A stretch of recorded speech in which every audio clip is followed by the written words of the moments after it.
drive time here. Brooks G's new one. Let's go.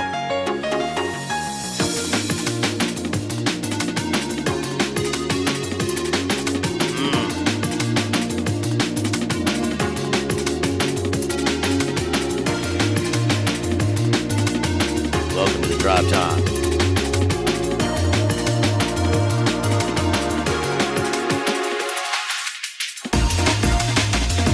Hey, Rod here. Come on.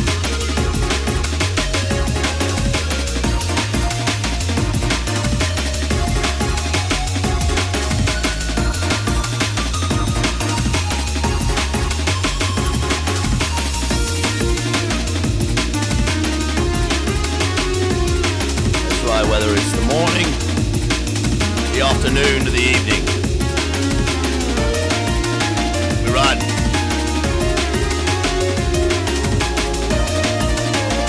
Beautiful day.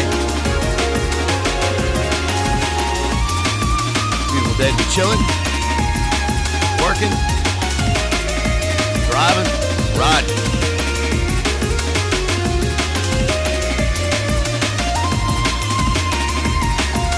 Speed. Too fast.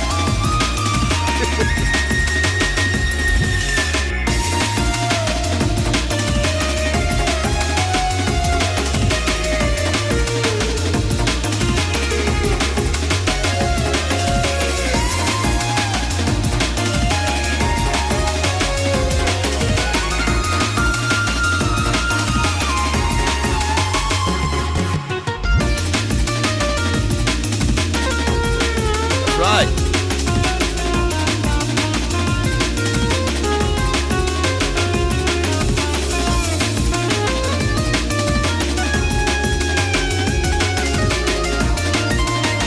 Let's go.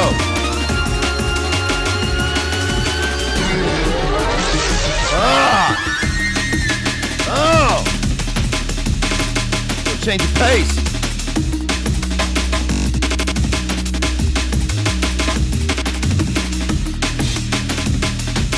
Red Bulls out.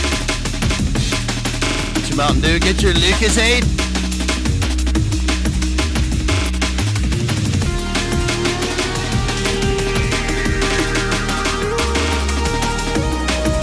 Fucking get your White Claws. Get your 40 ounces. Get your Zip Wow. That's right. Get your Zip Wow. Zip Wow.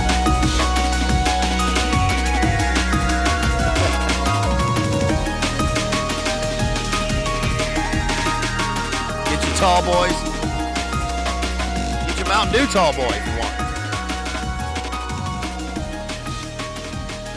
That's right. Hello to all those in the future in their time zones, riding out there across the desert. Here we go. Toast, toast, toast. That was Rooks G with his new one. We're about to get started here. We're going to talk about some movies that you probably haven't seen.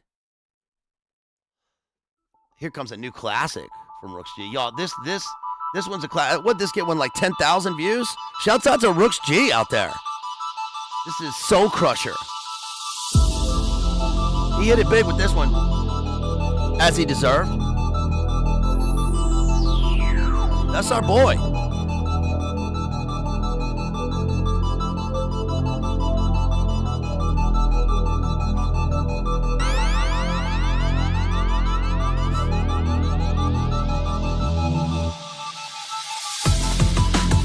Hey, God bless you too, Real John Connor. Shouts out to you, buddy.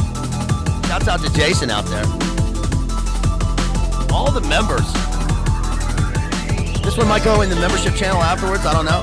We'll see. But we're open here for everyone right now.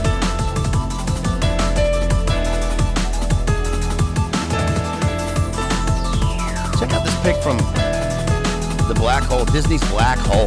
Look at this movie. I'm going to talk about this a little bit today, too.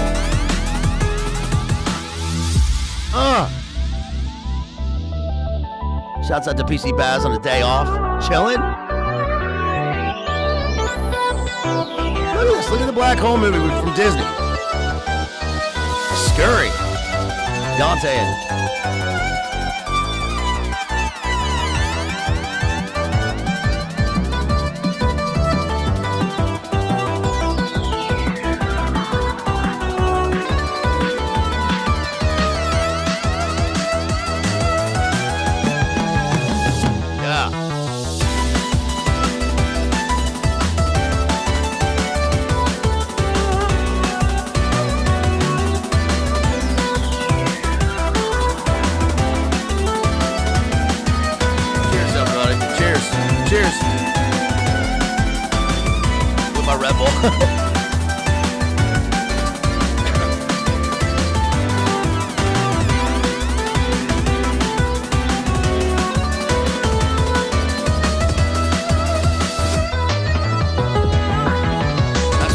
We're here.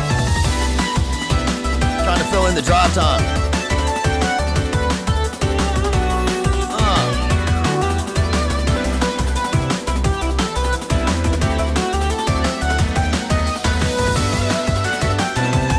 Sriracha.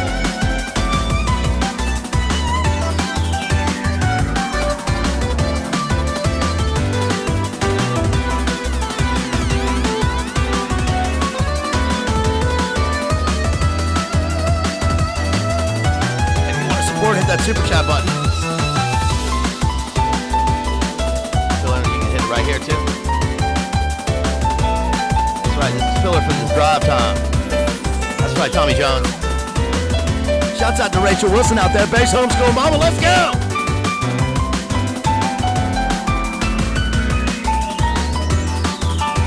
Hey KF. Oh, I see you. What's up, Ash?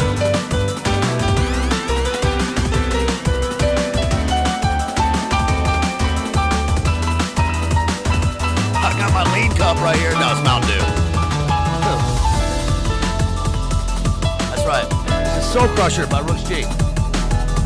10,000 views on this one. Not to mention his Spotify, his Apple Music, his Instagram, his Bandcamp. Buy his music on Bandcamp. Support our boy, a true independent artist. Hitting it big. All right. About to go.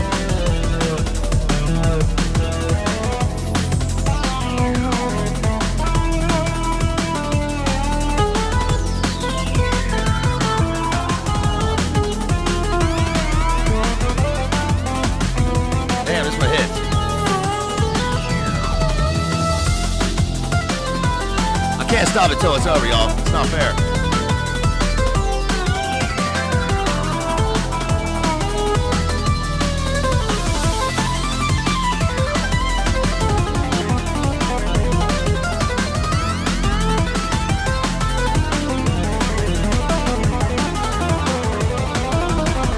Here we go again. There we go. That's our boy. He really killed it with that one. Again, Rooks G with 10,000 views on that song, Soul Crusher. And he just put out a new one, so let's everybody support him. True independent artist. You can buy his music on Bandcamp, ROOXG. What's up, y'all? We're filling in for the drive time. You remember Drive Time Radio? Remember Rush? R.I.P. So today we're talking about a couple movies. And I guarantee you, maybe you've seen these. Probably not. I might be the only person who's seen these movies, or at least remembers them. But I wanted to watch them. I rediscovered them because I was thinking about movies filmed in my area. And both of these were filmed in my neighborhood. I remember when they were being filmed. One of them was just a couple blocks away. Remember I told you they filmed that episode of Homeland in my parents' house? That was wild, man. Saul's green room was my parents' bedroom. It was very nice. And one of the camera operators was my friend Liz. Shouts out to Liz out there. Just happened to be in the house. She's worked on a bunch of big movies. She worked on Captain Phillips and every movie filmed in Virginia, around Virginia. But these were filmed in the 90s. And the crazy part about this is I was thinking about, it's not really interesting, but the connection is that I was thinking about this old friend of mine named Justin Dre, who's an actor. Shouts out to Justin out there. He is a working actor, and I just met up with my friend Paul, who is a screenwriter out in L.A.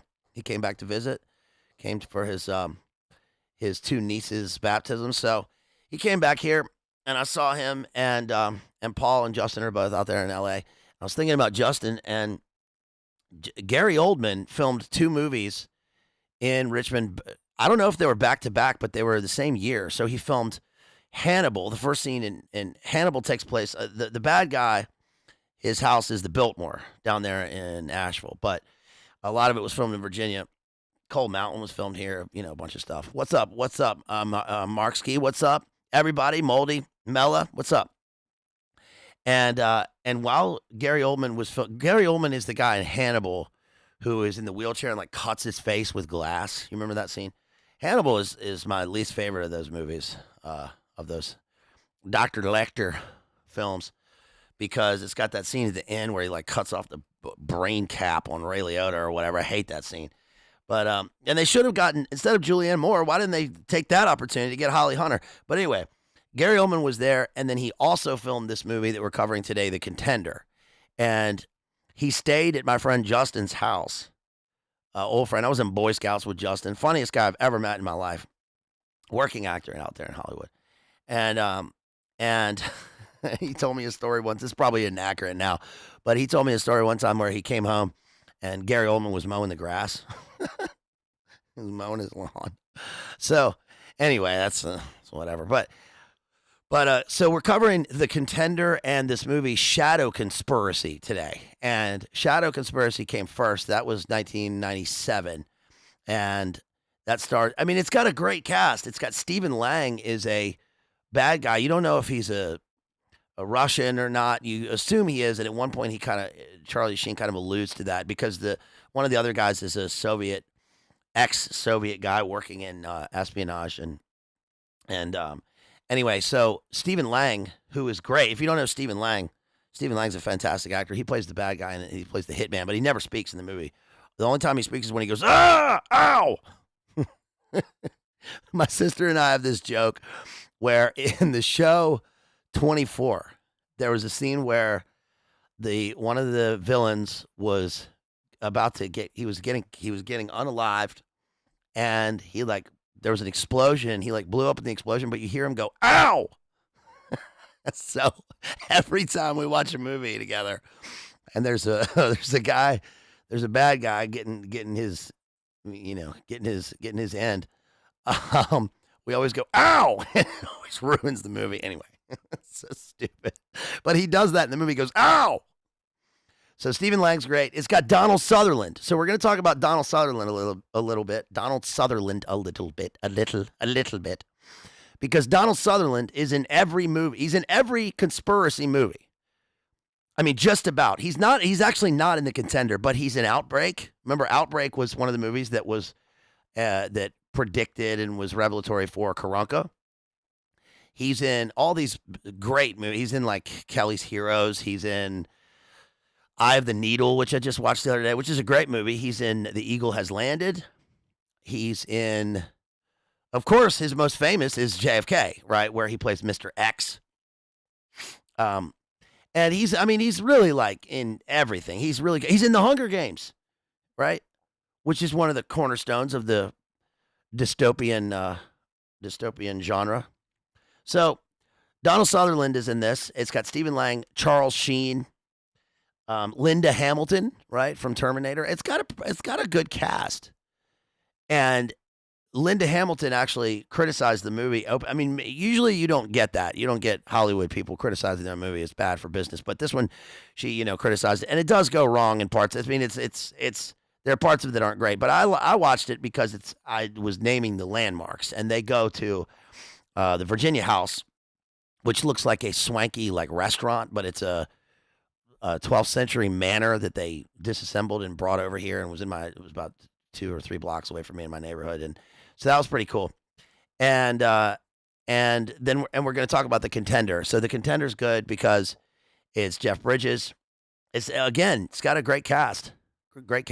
Jeff Bridges, Joan Allen, Sam Elliott. It's got an unbearded, unmustached Sam Elliott and Jeff Bridges, which is unusual. And this was one of the first times we'd seen Sam Elliott with no mustache, his trademark mustache. But he's great. He plays like the White House chief of staff, and he's really good. So good evening from South Africa. Hello. We've got Ireland in here. We've got South Africa. We've got Canada. And of course, we've got Pod City. We've got Mega City 1. We've got Acid Rain District 666. we've got all of the Outlanders in here. So I thought I would do just a little drive time here, a little drive time movie analysis. So what do you want to start with? Let's start with The Contender. So The Contender is directed by George P. Cosmatos, who directed Tombstone, and of course Tombstone, one of my favorite movies of all time. Hey, Gabriella, what's up? Tombstone, the story is that Kurt Russell actually directed Tombstone because George P. Cosmatos was not on set. Something happened with him being on set. It was kind of a disorganized shoot. And unusually what happened is that I guess Kurt Russell, really saved the movie in terms of its continuity and making it great. Because usually when that happens, when you have chaos on set, it turns into not a great movie, which is kind of probably what happened with Shadow Conspiracy. I don't know, but actually Kurt Russell the story is directed Tombstone. But George P. Cosmatos is the father of Panos Cosmatos, Cosmic Toast.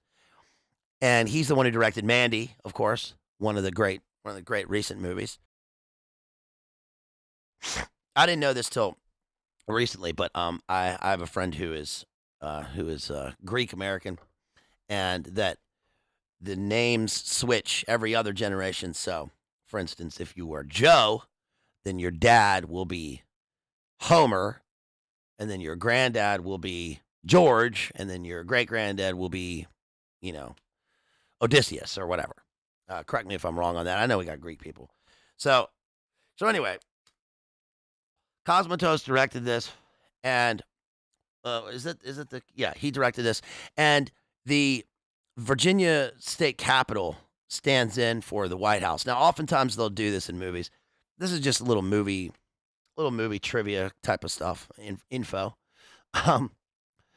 So, for instance, movies that are set in Belfast will often be filmed. Now they kind of are filmed there because it's okay. But years ago, when I was living there, they were filmed in Dublin. You can't have movies about the Troubles filmed in Belfast when the Troubles are going on or when it's close to the Troubles.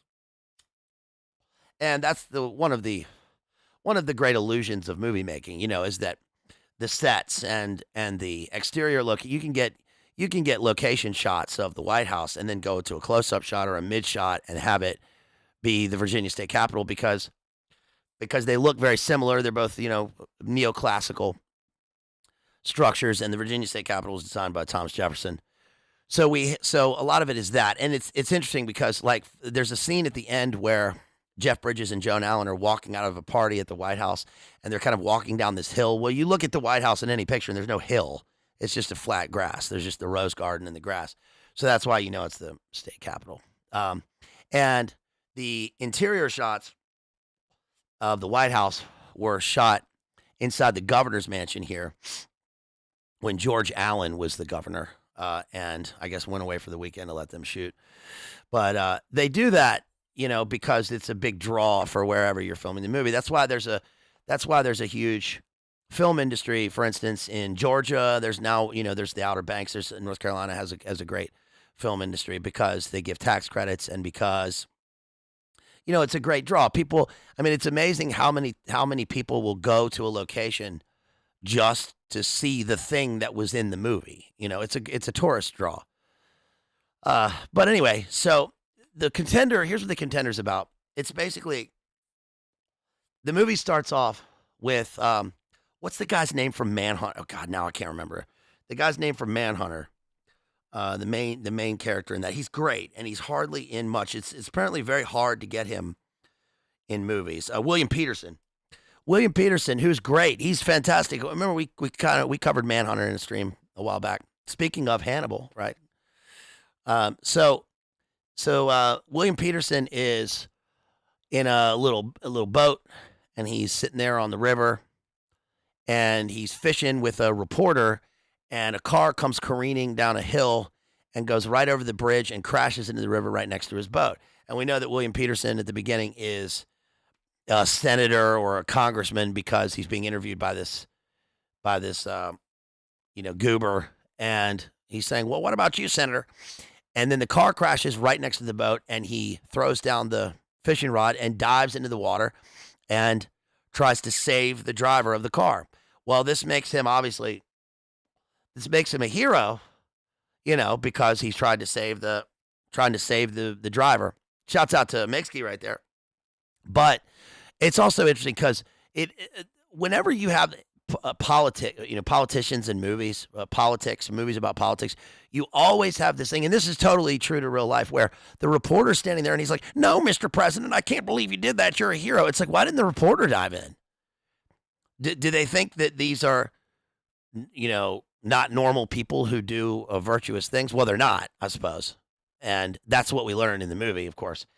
We learn, okay, so before we get to that, before I spoil that, so William Peterson wants to be the new nominee for vice president. He wants to be confirmed. He wants to be picked by Jeff Bridges, who is the current president. His name is Jackson Evans or something like that. It's very sounds like a movie presidential name, right? But Bridges is the Democrat, and oftentimes, by the way, you notice how many movies also try to stay away from the terms Democrat and Republican. It's actually amazing how many of them do that, and I guess because they are creating a fictional universe, or because they don't want to be, they want to be nonpartisan in terms of their money making. But in this one, we don't get that. We actually get a character who is straight up he's a Democrat. And what's really amazing about this movie is that when you look at Jeff Bridges, let me pull up a picture of him right here. When you look at Jeff Bridges in this movie, he actually, this was Obama's favorite presidential movie character. And you might think it was, there was a lot about movies predicting, sort of laying the groundwork for Obama. There was the Chris Rock movie. There's Morgan Freeman in Deep Impact. But there's Jeff Bridges, and he's actually Obama's favorite movie president. And you can see why watching the movie, because he walks a fine line. He's actually pretty interesting to watch in this, and that's because he comes across as a totally normal, like a manly guy character who ended up being president instead of a total Anunnaki reptilian Nibiru Satan figure. But he comes across in the movie as a pretty normal guy, and he is going to end up calling out certain characters in a way, and he's also very likable. One of the things that, for instance, they did with Sam Rockwell's W and with Oliver Stone's W with Josh Brolin, which are both pretty good depictions. I mean, I'm still surprised by how good that movie W was. The one by, of course, it's Oliver Stone. But I remember it came out in 2008, and I remember watching the trailer for it and thinking this is not going to be great, because it's either, you didn't know with Oliver Stone at the time, that whether this was going to be a total lib, farcical depiction of W. But this is a testament to how great Oliver Stone is as a filmmaker and directing actors. So Josh Brolin, who is totally unlike George W. Bush. I mean, he doesn't really look like him in the movie. He doesn't, you either get somebody who impersonates the president, or you get an actor who interprets him. And that's what we got in the movie. It was pretty good, because he sort of internalizes all of the things that you think about Bush, but made him a pretty sympathetic character in the movie, which was interesting. Not that he's a sympathetic character. I'm just saying when you watch the film, it's that way. So Jeff Bridges, what he does in this movie is sort of similar, but I think that this movie, if people compare Gavin Newsom to Bateman because of his slick back hair and because of his kind of he's going to, what's that place called? The Wet Laundry, or wherever the hell they eat in LA. We're going to go eat pillows. I think that this movie, I would not be surprised to learn sometime, not that this would be some sort of revelatory information, but that his image was based on this Jeff Bridges character, because Gavin Newsom looks exactly like this. That's what he looks like. It's not Bateman. It's this guy. And you even see that in the interviews. And that's not unusual. It's not unusual, obviously, to have Hollywood, Jay wrote a whole book about this, about the cooperation between Hollywood and politics and the MIC and all these things. And I think that, remember Obama got speaking and oratory advice from that guy, what's his name, Harry Lennox or whatever, the guy who's in The Matrix. He's in the Matrix rave scenes in the cave, the post-apocalyptic rave scenes, which is pretty wild. But yeah, he looks a lot like this, and it's not just his look, it's not just his image, but the way that he acts. So the movie is In a nutshell, look, I'm in a nutshell. How did I get in this nutshell? So stupid. Sorry. I have to say that every time I hear that phrase. So the movie is about basically Jeff Bridges is the president, and something's happened to his vice president. I can't remember. It's kind of irrelevant whether the vice president has passed or whether he's just getting a new nominee, which would be revelatory for, which would be relevant for right now's situation. It probably won't happen, and he's got to get a new pick, right? So the choices are this guy, the William Peterson character, because he comes across as a hero for what he's just done, which is a little strange, a little sus that this heroic event happens right before the pick. Yeah. Or he's going to go for the Joan Allen character. Now, the Joan Allen character is obviously supposed to be indicative of Hillary Clinton's whole thing, especially in the late 90s with Clinton about to transfer over to who the next guy would end up being, W. And do you remember there was a time after Bill Clinton ended his presidency that they wanted to make him, this was a real thing, that people thought he should be mayor of New York because, they were living in New York and Hillary Clinton remember Hillary Clinton was the New York senator? People forget that. I know it was 20 years ago and it's like, who cares? But that's the way that she ascended from being the, first lady to being in Obama's cabinet, et cetera, was that she did terms as the New York senator. So she's clearly based on her look, her attitude.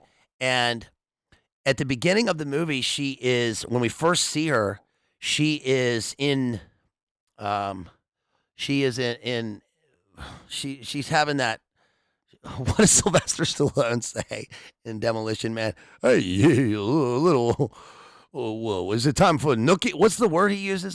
We've said this a number of times. What's the word he uses in Demolition Man? When they hit the 3 shells and they're about to have sex, they're about to knock boots. What does he say? Hey, you little, Carol, what is it that he says? Well, anyway, they're knocking boots, right? Knock, knock, knocking the boots. I wanna get freaky with you, girl. Knock, knock, knocking the boots. Yeah, hunka chunka. Hey, how about some hunka chunka? That's right, Alan. So they're having hunka chunka. What the fuck? They're having hunka chunka, and you're like, okay, well, this is interesting, but it's foreshadowing. But she's with her husband, and then she gets a call, and Seth Rich or whoever comes in and says, hey, we just got a call, and the president wants to meet you. So she says, Mr. President? She picks up the call. Mr. President? Mr. President, is this you? Is this really you? It's like, you're a senator. What do you... Yeah, it does. It does, Bill Hicks. Yeah. Oh, hey, you must have done something before electricity. You know what I mean? Hey, you want to make $14 the hard way? Hey, I know why tigers eat their young. Yeah. Somebody step on a duck? This club sucks. So, anyway, she gets a call from the president, and she's, the president. We just heard that story about, what's his face? The congressman from Kentucky. One of the only guys that seems kind of based, I guess. The guy that didn't vote on the funding the war resolutions. The guy who's anti-stops on 2A. What's that guy's name? Massey. We just heard the Massey stories. Did you guys see the Massey? Yeah, Jethro, thank you. Did you guys see the Massey story about Trump where he does the Trump impression? That is pretty good. But it's like, no, he's a congressman. He denies the call or whatever. He's on the floor of the House, but she's just enamored by the president. Oh, so they get in their limo and they go and they're going to go meet with him. So he's down bowling, and this is obviously, it's Sam Elliott and Jeff Bridges, who were just in Big Lebowski, and he's bowling. So he's down there bowling. He's talking about LBJ, and he's, this makes him likable. And he says, he invites them in. They talk about bowling. What's your average or whatever? The husband has one. Then they make him leave, and then he talks to Joan Allen, and he's considering her for the vice presidential pick. And then he decides, let's go ahead and do this. And then he says, well, we'll do a press conference in about 15 minutes, and we'll announce the thing. And the reason that this is interesting, so the reason that he doesn't pick William Peterson is because William Peterson comes in. He's the one that's just saved the girl.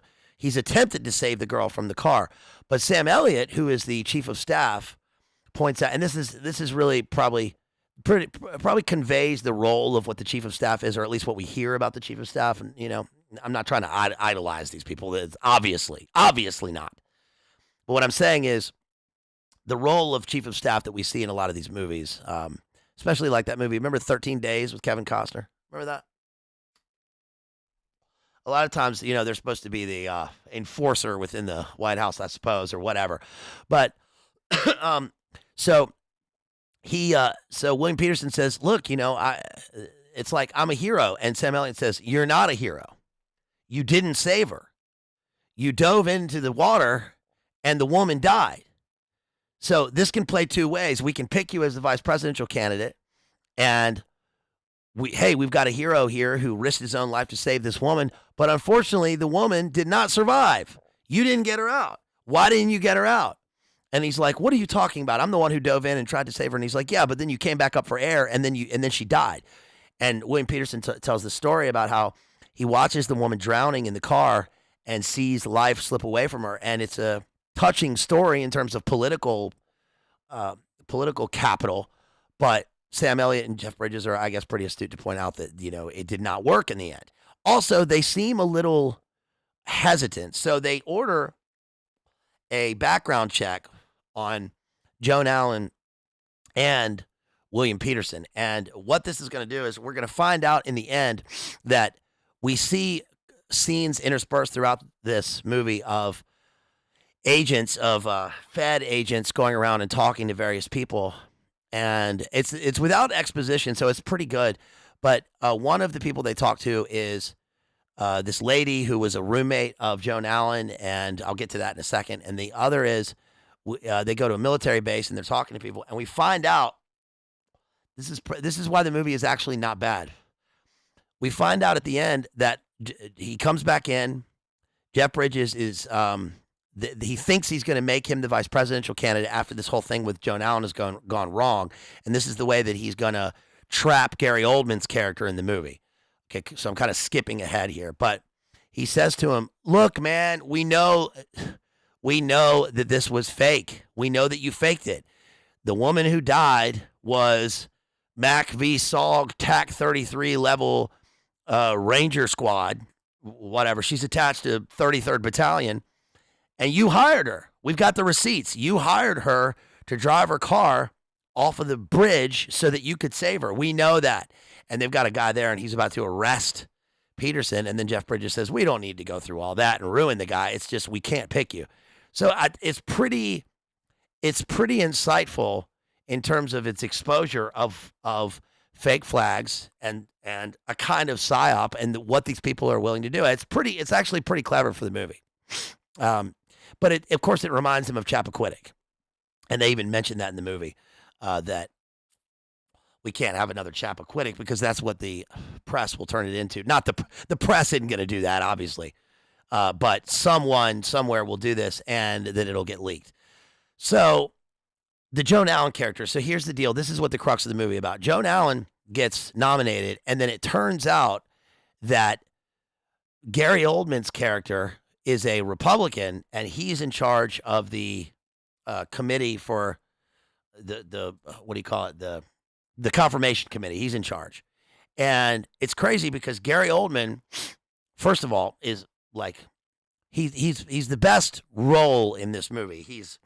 He's totally believable in terms of how he looks, how he acts, and he is I guess kind of the Newt Gingrich of the movie at the time. And he's the opposition, and they have to, play games with him, House of Cards style, in order to get through with the confirmation. Jeff Bridges tries to meet with him and says, "Can you just make it a quick and easy confirmation?" He says, "Quick and easy? No, Mr. President, she is not right." And there's a whole bunch of scenes which were filmed at the Jefferson Hotel here and various other places of him being this, they portray him as this real slimy kind of character, which is, true for these people, but like Joan Allen goes to meet with him for lunch. They have a lunch meeting together. They're always doing this, and he's already eating, and he's eating, bleeding steak, right? So that's supposed to be indicative of the fact that, he's a Republican. He's eating steak. He's a meat eater, and he is a. It's supposed to imply in the movie that he's some sort of troglodyte, and he's gonna just trample all over Joan Allen's character because she's a lady, right? Is what you're supposed to read into the movie, but it makes him look slimy because when she goes to meet with him, like he's already eating, and he's like clicking the knife and fork on the plate, and it's good steak, it's good steak, yes, well, and he's talking while he's got a mouthful and all this stuff. So what we learn is that he doesn't want her, not because she's a lady, but because she's not right for America, and because William Peterson is his buddy, and also that Joan Allen's character has switched from Republican to Democrat. And this is what's going to happen in this upcoming election, because it happens every time. Not to talk about those things, but this is what's going to happen because it happens every damn time, right? The centrist bullshit, right? Which is that, oh no, I actually agree with the other side because I'm this and that. But when she's in the confirmation hearing, we actually get probably the most based takes in terms of a political movie from Gary Oldman's character in this one scene that I've seen in a long time. He says, so he first of all, he's questioning her on her her sexual activity and proclivities or whatever, and asking her how long she's been married, asking if she has kids, and all this stuff. And when you're watching them, if you were watching the movie at the time, you would think they would never do this. But now we've gone way past that. So we get that John Kennedy Sr. Is that the guy's name? John Kennedy? Not John F. Kennedy, John Kennedy, the guy who's like, now, is it true that you said you were slamming 30-gram crack rocks every day? What does that mean? Can you tell us what that means? It reads here in your text messages, ma'am, that you said that you like to wear a diaper and drive all the way on meth to Florida. Is that true? I think that's worse than a cricket on prom night. You're chirping all night long before a raccoon comes and slurps you up with a dandelion on a palmetto leaf. It's like unintelligible fucking metaphors that are always funny. But so he's questioning her, and he says, what about abortion? What about abortion? And she says, no, she gives the typical Hillary Crimeton trademark take, and he says, no, ma'am. He gives well, I won't say what he says. Even that's probably too much. But he gives base takes. No, ma'am, you're wrong. That is, what does he call it in the office? What if R sounds were K sounds? Muck duck.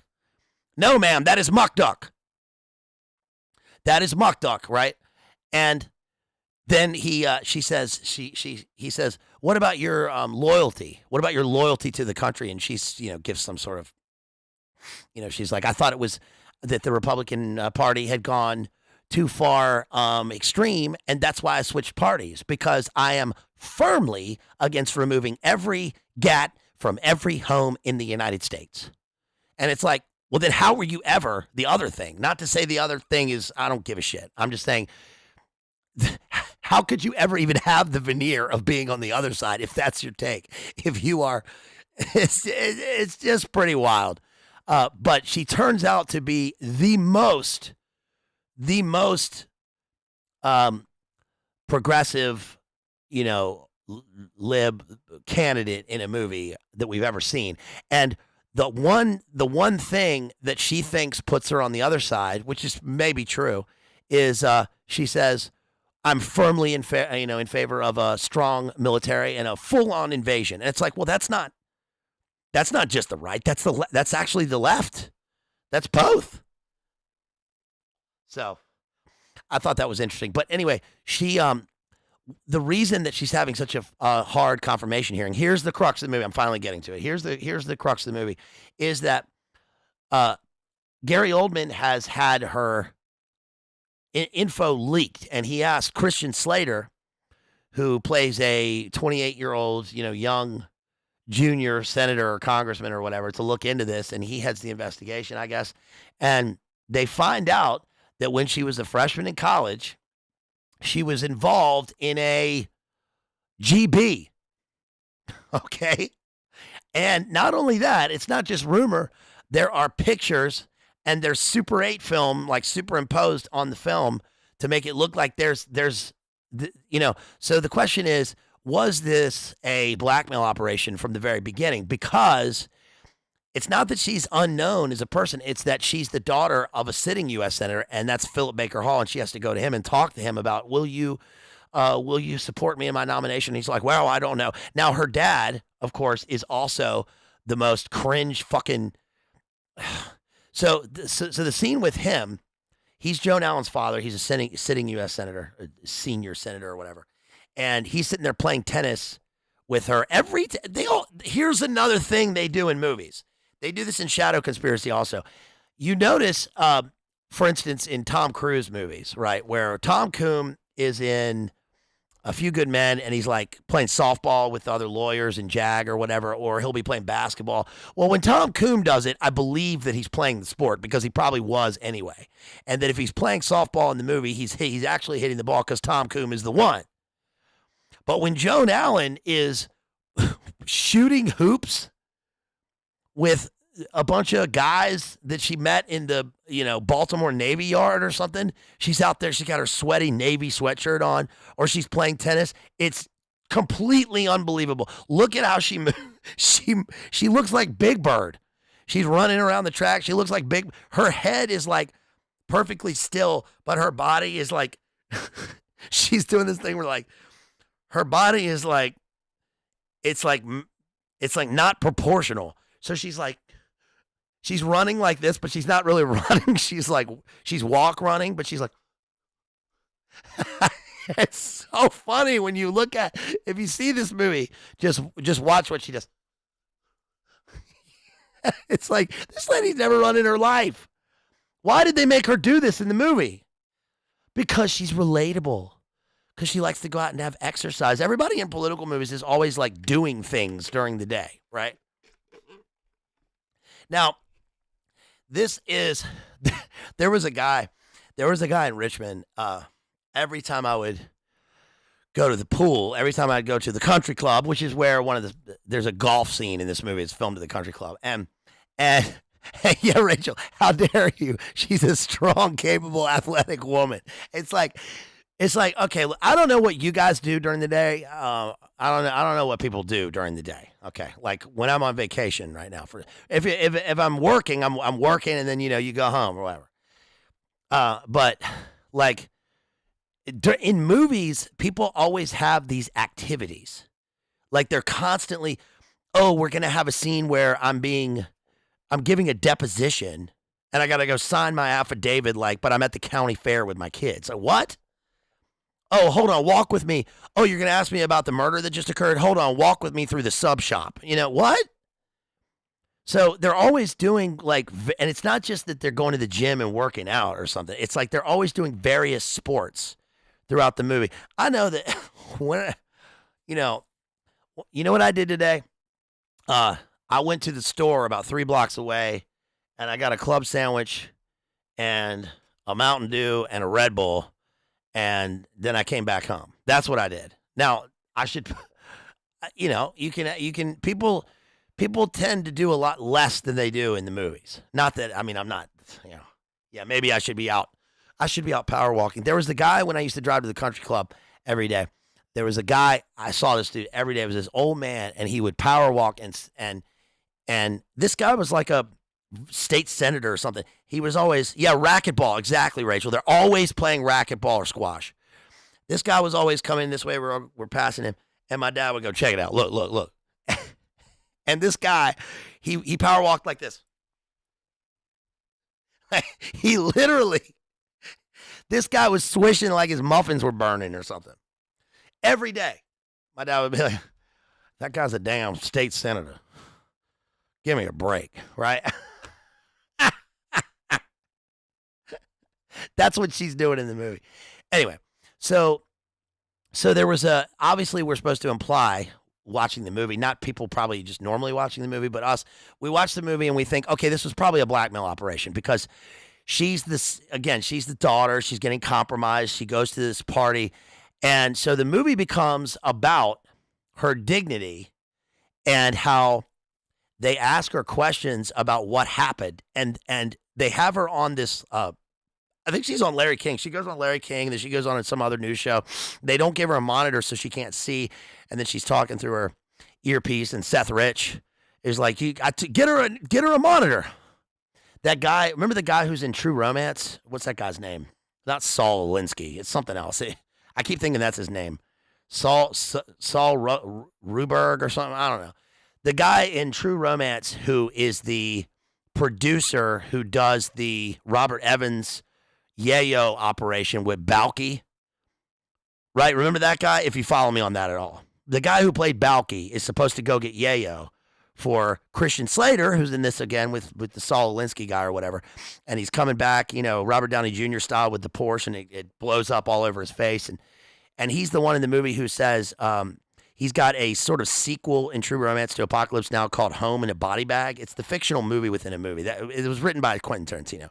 Anyway, that guy is one of the other advisors. Saul Rubinek. Thank you, First Person Q. Yes, Saul Rubinek. So that guy's like, get her the monitor. This isn't fair. So she gets this question about like, well, what happened? What are your policies? And she's like, well, I think that, GATS should be. And he's like, never mind that. What happened here? Do you deny this? And she's like, I'm not going to answer that question. Then they get one of the frat bros. So one of the Kappa Sig frat bros gets on and he's like, no, it definitely happened, man. And at this point, the guy's like, 50 something. So it's been, 30 something years since this event. And they're like, are you sure your memory isn't a little shady since the event? And the guy's like, man, listen, bro, I was blitzed on Barry Sisko and Mad Dog 2020, but there's no way I'm going to forget that. I don't care how many bingers you take. I'll never forget that, bro. Here, Chad over here can confirm it. The guy's exactly the same since college. It's a pretty funny scene. But so then she takes off the mic and gets up. So in other words, there is a blackmail operation, maybe, going on with this girl. But regardless, that's what it's used for in the movie all these years later, that they have this film of her. So Jeff Bridges is like, look, you need to just admit it and admit that this happened, but make it work in your favor. And you can see this working. You could make it work in your favor for this lady if you said, well, what's wrong with you judging my sexuality? Right? That's who I identify with. That's what they would do now. This would be, this wouldn't be, blackmailable. This would be something, this is the new virtue that she was in this GB. So, there are great scenes with Sam Elliott because she says, I will not dignify that with an answer. And he's like, well, you better have a damn answer. And get me another sarsaparilla. What do you mean, your dignity? Your dignity. Your damn dignity's going to lose this presidency. I mean, Sam Elliott's really good in this movie. Yeah, exactly. It would be posted to O Friends. Exactly, PC Baz. In fact, by the way, that happened here. That happened in Henrico County. That lady running for, I forget whatever it was, some political office. She was already in political office, and it turned out that she and her husband had an only friends. And her response to it was, I'm receiving D threats. This is unfair. That's exactly what happened. Do you guys remember that? It's probably already forgotten, but that was like maybe a year ago. Henrico County, Virginia. And so, anyway, she holds to her dignity the whole time. And then finally, it comes out the thing about William Peterson, and then more and more things start coming out. And Jeff Bridges, even at one point in the Oval Office, is like, yeah, but we didn't know you were a damn sex freak. Slinging that ass all over town. What were you thinking? Is there anything else you want to tell us? But it turns out that in the end, when she gets confirmed, because of Jeff Bridges' intervention, actually, in the movie, which is to say that the movie violates its own principles. It's supposed to say that the Hillary Clinton person can do it on her own, and that her so-called dignity. I forgot this. She makes a speech in her confirmation hearing where Gary Oldman asks her about her religious stance, and you would not believe the speech that she does. You would believe it. She says, basically, her dad who's an atheist, and she says she is an atheist agnostic, but she does believe in one church, the Church of Democracy.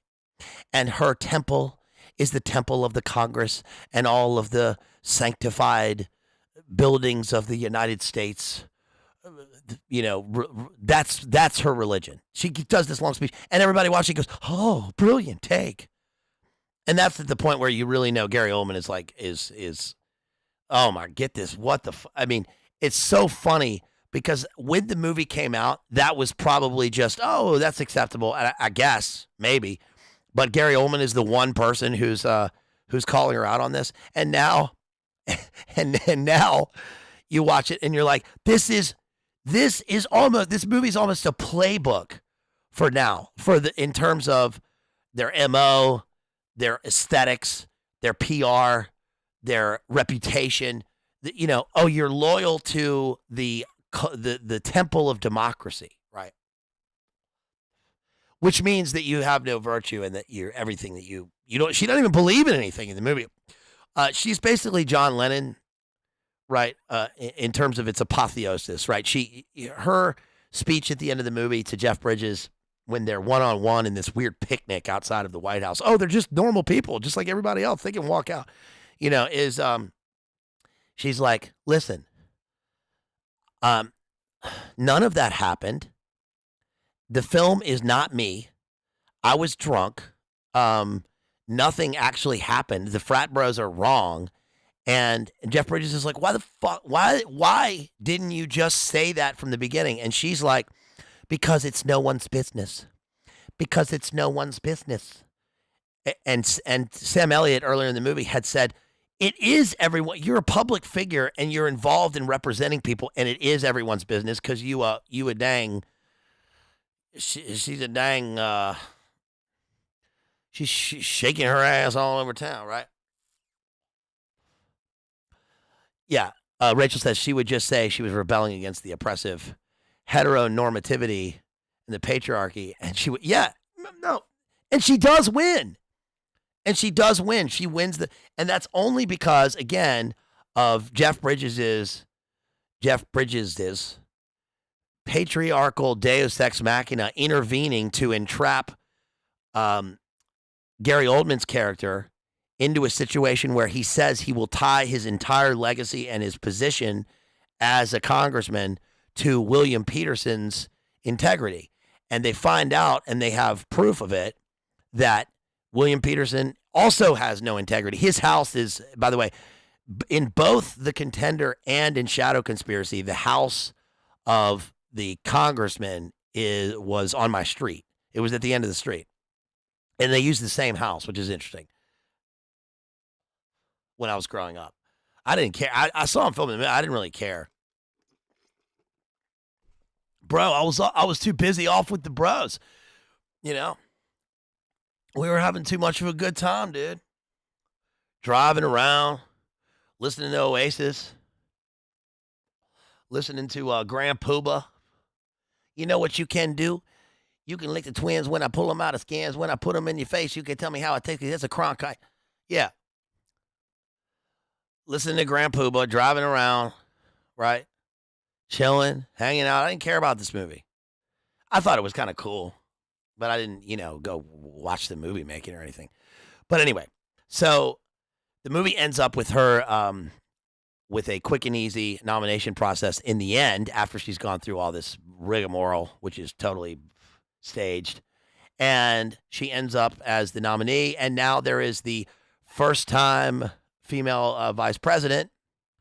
And Jeff Bridges gives his big speech. He says, I want to talk to the Congress. So he orders, and look at this guy. Look at this fellow back here.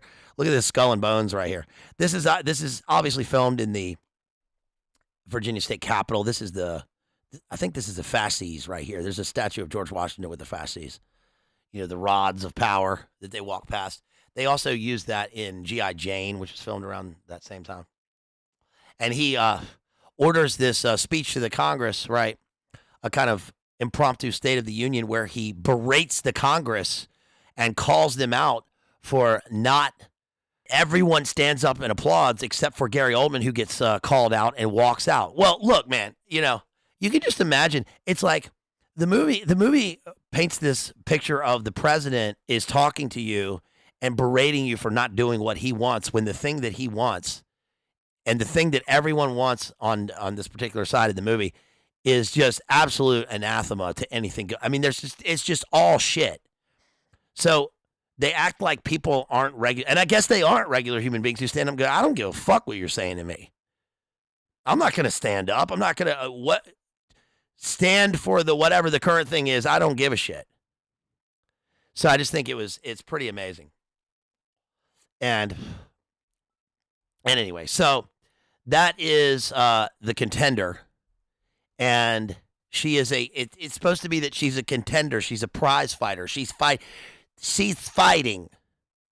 She's fighting and she wins. And it's who produced it? I don't know. I don't remember who produced it, but it's George P. Cosmatos. I'll tell you who didn't produce it, Harvey Weinstein.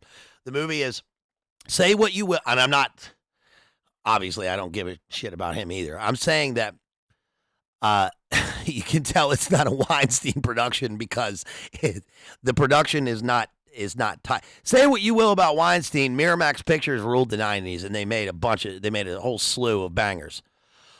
So, it's whatever. I could have been a contender. I could have been a contender. Instead, I'm on a one-way train to Palookaville. What we got here is a thing called Napoleonic Code, which says that heretofore what belongs to the wife, heretofore belongs to the husband. Stella! I could have been a contender. Do you live near the river? Live near the river? Yes, I never talk no black films, man. What are you talking about, dude? What are you talking about? I've covered like 100.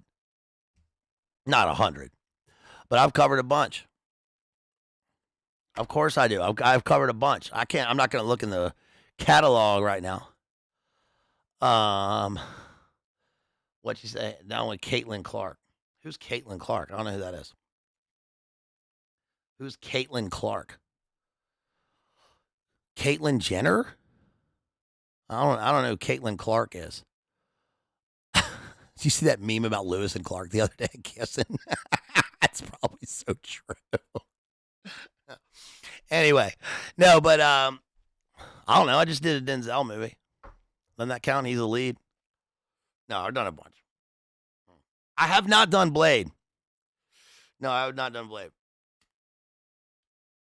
No, but anyway. So Shadow Conspiracy. I should do Blade probably. Jethro wants me to do Blade. I've never been a fan of Blade. I wasn't when it came out. I like the idea of Blade, the movie. I like the idea of, something that is kind of aesthetically, and I like future vampiro goth synthwave films. I like that. I like techno films. But when I watch Blade, I just can't. I've never been able to I can't stay with it. So anyway, let's see. I loved it. Yeah, a lot of people love Blade. I just, I kind of feel like with Blade how I do about Shawshank Redemption. And I've actually seen Shawshank Redemption a number of times. I just don't. It's just not my movie, man. Anyway, so let's talk about, Dead Presidents is a great flick. Dead Presidents rules, dude. I love the movie Dead Presidents. I've got the VHS and the DVD copy here. That's a great movie. That's a great Phoenix Program movie. It deals with Black Panthers. It deals with Phoenix, Ears for Beers. It deals with Alfred McCoy type material. So, yeah, that's a great movie. Anyway, what's the other one? Shadow conspiracy. So shadow conspiracy is pretty interesting because it basically starts off. It's about a what's the thing that the octopus conspiracy was about? What's the name of that again? What's the name of the software in octopus conspiracy? I gotta look it up. Hold on. Somebody will probably tell me in chat before that. With Danny Casolaro and what's the name of the software? I can't remember. I need my friend Baxter to tell me. Inslaw. Inslaw Promise. Yeah. Thank you, PC Baz. Yeah. It deals with Inslaw and Promise software, but in the movie it's called Shadow. And basically there is a spot. There's a bunch of spooks sitting around a house with a little doc filmed in Prince George, Virginia, and all of a sudden Stephen Lang busts in with a trench coat and smokes everybody in the house, and he's looking for the main guy. The main guy is a Russian accented guy who sneaks off. There's a cool scene where when I was watching it, he's about to pour tea in china cups, and then he's trying to escape the house. Everybody's dead. He takes one of the china, the tea and saucer, the cup and saucer, puts it in a drawer, and then sneaks out. And I'm like, why are you wasting time doing this? Well, it's because this was pretty clever, nice touch. He actually shadow conspiracy Cosmatos. I might have been wrong this whole time. Hold on, one of them is Cosmatos. Let's see. Shadow conspiracy. Okay, shadow conspiracy is Cosmatos. The other one is not. Okay, whatever. Anyway, it's actually done pretty well. And I wondered when I was watching it, why is he doing that? Well, it's because when Stephen Lang comes around to the coffee cups, he counts them, and okay, the guy isn't here. So the guy escapes, and then we see, of course, what's the first time we see Charles Sheen? Charles Sheen is playing basketball with the fellas up on a rooftop like you do when he's the White House advisor, because that's what they do. And a helicopter comes, picks him up, and takes him back to the White House where Sam Waterston, that we just covered in The Killing Fields, is the president, and he has decided to change a whole bunch of stuff too fast for the likes of the Joint Chiefs and Donald Sutherland and Ben Gazzara. Remember Ben Gazzara also in The Big Lebowski? Feelings. Remember? So we know right away, anybody watching this would know right away that the shadow conspiracy, deep state government cabal in the movie is going to end up being these three guys. They're going to have a coup. And even though they're in the cabinet and they're working for the president, we can see that right from the beginning. And spoiler, that's what ends up happening in the movie. But at the time, they tell Charles Sheen that things are moving too fast. It's going to upset the stock market. It's going to upset the markets. And that's partly true. That's partly true for politics and for geopolitical actions in general, in terms of the fact that instability, destabilization seems to be the enemy of the pyramid people and the grand chessboard, unless it's purposeful destabilization. So things happen, and this creates a vacuum effect where they have to take care of this sort of thing. But yeah, Deep Cover is good. Deep Cover with Lawrence Fishburne. Deep Cover has a great banging soundtrack. I just watched Larry Fishburne in the movie about what's his face that owned the Clippers, the series that's going on, and it's not bad. It's actually pretty good. Larry Fishburne's good. We like Larry Fishburne here because he was clean, Mr. Clean in Apocalypse Now. Menace to Society is one of the best movies of all time. Break yourself. What, anybody got some snaps on the petrol? So anyway, so they bring in Charles Sheen, and he's the special advisor. He's got to give a press conference. I guess he's the press secretary, maybe? They don't really define the roles very much, but he gives a press conference where he says the document that leaked to the press in the form of Linda Hamilton, that's going to destabilize all this stuff and change a bunch of rules and change a bunch of procedure and policy, was leaked and is not true. And he buys some time with Sam Waterston to not try and push this stuff through. And so then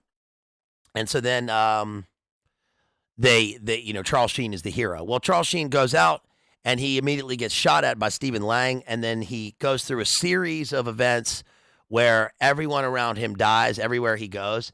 And then, of course, Ben Gazzara, who's in the cabinet, says to Donald Sutherland, isn't it a little strange that everywhere this guy goes, death follows? And Donald Sutherland says, his integrity is not in question. Well, we know he's lying. You just know he's lying watching it, because Donald Sutherland he seems to be, he's not always the bad guy, but he is great at playing these characters. So we find out that indeed they are in a secret cabal, and they meet at a pier right down the street from me here. And then it turns out that they are hiring, they hired the assassin because, and this guy isn't a patsy. This guy's like he's a pretty true MK Delta assassin. He says not a single word through the thing. Every scene with Stephen Lang is him prepping different assassination devices and weapons, and he doesn't speak, and he's pretty much full on in the movie. He's not, born supremacy style or whatever, but he's very good in the movie.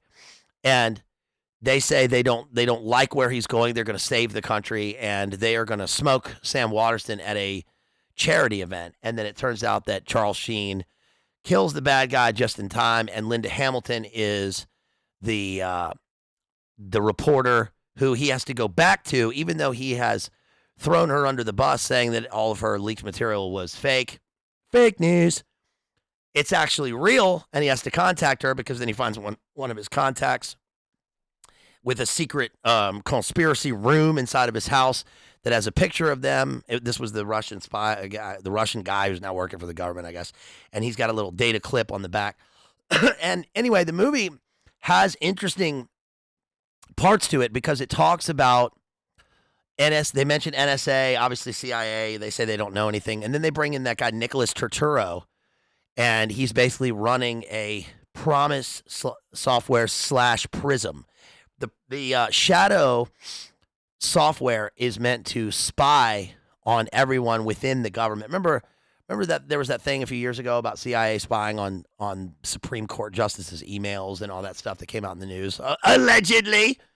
No, and so that's exactly what it is. And then the Prism thing, the software in the movie, is meant to zero in and track any phone number or any email address, any login, and cross-reference it with any of their other contacts. It's supposed to be an incredible amount of data, analog data, mixed with sort of rudimentary digital data, where they can find Charles Sheen at any time according to his cell phone. It takes him a long time in the movie to figure out that his cell phone is tapped until he finally throws it into the canal. But it's this is like 1997, so he's got a Motorola edition 1996 Atlanta special edition Olympic Park cell phone, right? Or like a Nextel or something, and then he throws it away. Of course, that has all of his. He doesn't have it saved on a digital anywhere. He's got to go find the people analog style everywhere he goes. And Linda Hamilton is, this kind of, virtuous reporter trying to figure out what's happening in the state, until the resolution of the movie is they just expose the cabal. Donald Sutherland unalives himself, and then business continues as usual. Nothing really changes in the movie, is the crazy thing. And it's crazy because it's true, right? That things change according to the cast of characters, but the motivations still remain the same. And the software is still there. They don't say anything about the software going away. The software is still intact.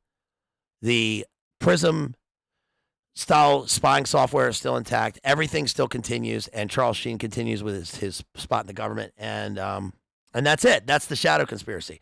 But it is interesting because people at the time, obviously, I'm sure, figured this kind of stuff was. Anytime we get new revelations about this sort of stuff happening, it's always the past is prologue. It's always either happened before or it's just a different kind of iteration of the same thing. So that's Shadow Conspiracy and The Contender with Jeff Bridges. Who did? Let me. Since I have to correct myself on who directed the Contender. Who directed this? Let's see. Yeah, this was just pre Big Nine, and it's directed by Rod Lurie, who directed Straw. Let's see, he wrote the screenplay for the redo of Straw Dogs. He's a producer for that movie Black Butterfly. Yeah, nothing much else in there. But anyway, and my friend Justin is in the Contender. He plays one of the guys in the TV studio. Mick says Donald Sutherland and Kenneth Anger were buddy. I didn't know that. I did know that Kenneth Anger's patron was John Paul Getty III. Was it John Paul Getty III? John Paul Getty III, or one of the Gettys was his major patron. I didn't know he was buddy with Sutherland, though. That's interesting. It's not surprising. So last night, if you guys caught me last night on Jason Burmis on TNT, we talked about space movies. This is kind of a side note here. By the way, if you want to support, you guys, you can super chat. Don't forget you can super chat. Super chat, ask me questions, hit me up with PayPal, hit me up on that Cash App. You guys, I could use that. Let's get some support going in here. I cannot find a copy of Journey to the End of the Night by Celine. I'm trying to get that. And a couple other books here. So I need to get some books. Yes. Yeah, please support me on that. Yeah, last night I was on Burmis for the final 20 minutes, and we talked about space movies. So there's the new space movie that Merchant Royce covered called Space Cadet. And this is the big blockbuster. I'm just going to do a recap here. It's the big blockbuster movie coming out for July 4th weekend with Emma Roberts. Now, I like Emma Roberts. Because I think she's fine. I think she's pretty hot. I like her. But she's in the Space Cadet movie, and basically the movie it was on TNT.live. TNTradio.live. They also do a temporary stream on here, and then I don't know about Rockfin, but it'll come back up maybe if Burmis clips it, and then I'll put that back up. But it was last night. So Space Cadet is a movie in the trailer about Emma Roberts being a lost woman in Florida, lost in terms of her life in Florida. She's a bartender, and she's wrestling gators. And it's interesting because the movie makes, this is the typical let's knock Florida bullshit, right? Oh, Florida's full of women who wrestle gators. Meanwhile, the movie is about NASA and Cape Canaveral in Florida. So she tells her friend, I'm going to be an astronaut. And the friend says, what? Wait, what? That's the big funny punchline. So she asked her to plagiarize her CV and to send it to NASA, saying that she was a doctor who saved the manatee or something in the canals in Florida. Or maybe she did do that. Maybe she did do that in the movie, but that's her one thing that she did. So she applies for NASA, and they give her a job. And it's crazy because the guy talking to her sounds like AI. So they give her a job in NASA, and they say, here's the big punchline in the trailer. Here at NASA, we refer to astronaut candidates as ass cans. And she goes, and they go, what? That's not funny. And she's like, oh, that's the punchline. Then she becomes a, Navy test pilot or whatever, and then she ends up being an astronaut. So it's basically Legally Blonde for astronauts. But the thing is that Legally Blonde, I don't know if you guys have seen Legally Blonde. Legally Blonde with Reese Witherspoon is actually a charming, it's a pretty good, fairly wholesome movie as far as I remember it. And, my sister's a lawyer, and she, Reese Witherspoon has a very positive attitude throughout the movie. And the point of the movie is that the snobs, and she is one of those, she is with them. She's at Harvard Law School and she makes it there, but continuously she doesn't belong, right? Because she's so positive and she's so, we're all cynical and, you're just too stupid and happy all the time. And so this is one of those movies where you feel like you should hate the movie Legally Blonde, but actually, as far as I remember, I haven't seen it a lot. I saw it when I worked at a movie theater back in the day. It was my first summer job, and I worked at a movie theater, and I would see it. And, of course, you're supposed to hate it, but actually, compared to a movie like this, it is and I haven't seen Space Cadet. It's not out. I don't really plan on it, but it's actually pretty wholesome. And the point of the movie is that she's seen as this dum-dum who actually is very good at her job. Now, that might be what Space Cadet ends up being, except the difference is that we have somebody who is, pursuing a career in law or whatever, okay? Versus anytime you get NASA apologetics in film, it's always like this. It's always that, we're just full of regular people and we want dum-dums. But the point is that she plagiarizes everything and she lies her way in. And that's not what happens in Legally Blonde. So she actually works towards doing a thing. Aside from all the stuff, she works towards a thing and earns her way into it through hard work, right? And in this, the way the trailer makes it look is that she lies her way in, and you're lying. It's interesting because you're lying your way into an agency that lies to you. Allegedly. Right. There's also another movie coming out this summer called Fly Me to the Moon with Channing Tatum, which is about the Stanley Kubrick sets for the M landing. And what do you think it's going to do? Is this going to be a based movie, or is this going to end up being this is all a joke? We didn't actually use this, and people are going to. It's just more a kind of devious marketing aimed at the people that you think they wouldn't aim at, that are going to be duped again about the original dupe. Right. Now, if you want to see a good space movie, I got a hot take here. This is a hot take. Hot take incoming. One of the best space movies is the movie The Black Hole, 1979 by Disney. It's unbelievable. It's unbelievable, this movie.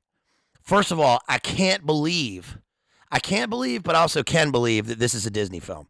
It is so incredibly dark. So it came out in 1979. This is right before Empire Strikes Back came out, and it's, 2 years after Star Wars. And the movie it has a female character who was originally supposed to be Sigourney Weaver, and they didn't hire her because they didn't like her name. They thought it was non-star worthy or something like that. Talking about the stars. And then she ends up being an alien the same year. So I guess it was a fortuitous fortuitous opportunity for her. So yeah, the movie's called The Black Hole, and it's about a black hole. So we have a spaceship that is in deep space, abandoned, in deep space, abandoned. It's basically Event Horizon, and mixed with Interstellar, but it's better.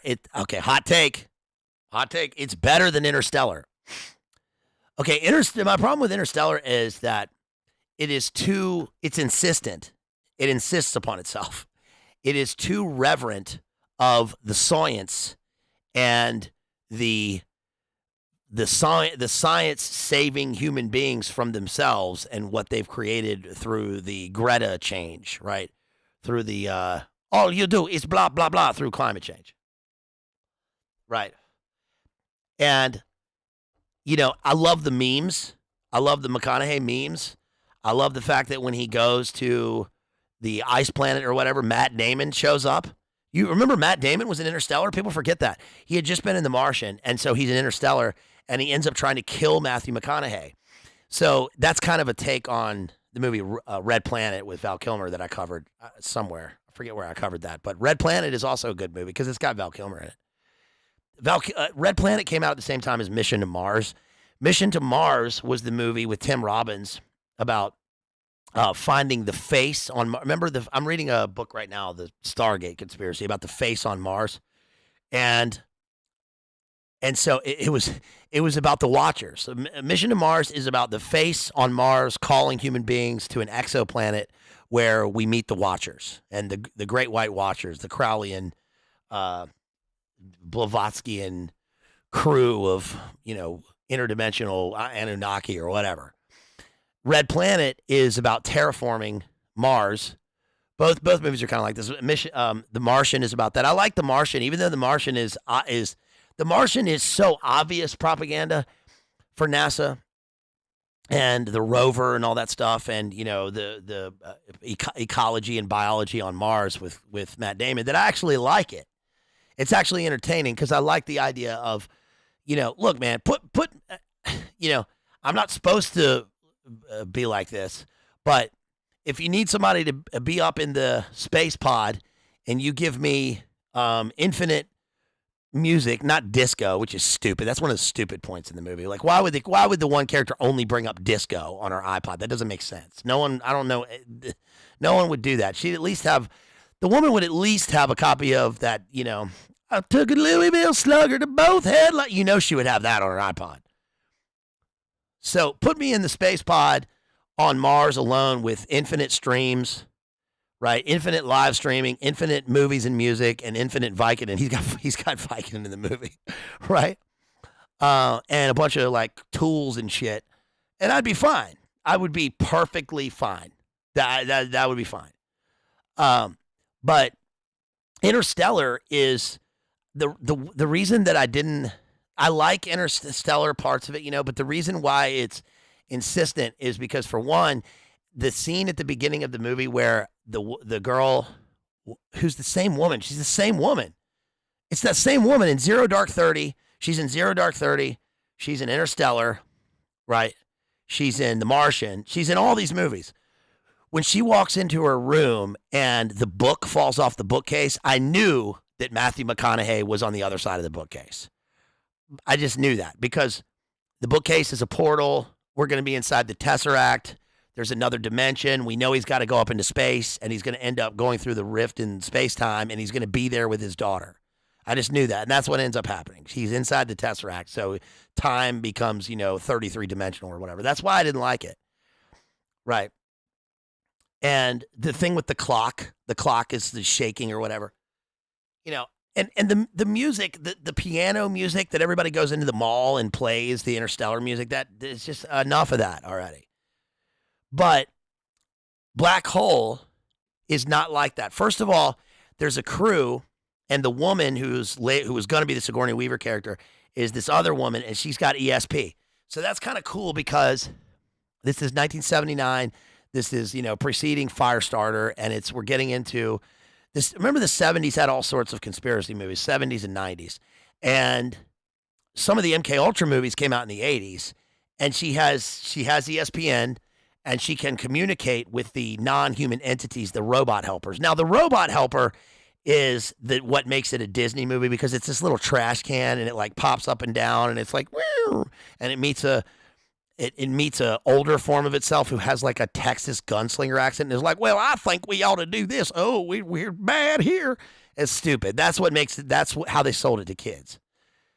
Right. You had to have elements of that. But the movie starts off with a vaporwave green grid, and it was the longest computer-generated grid sequence in movies. And they later used this for like The Last Starfighter.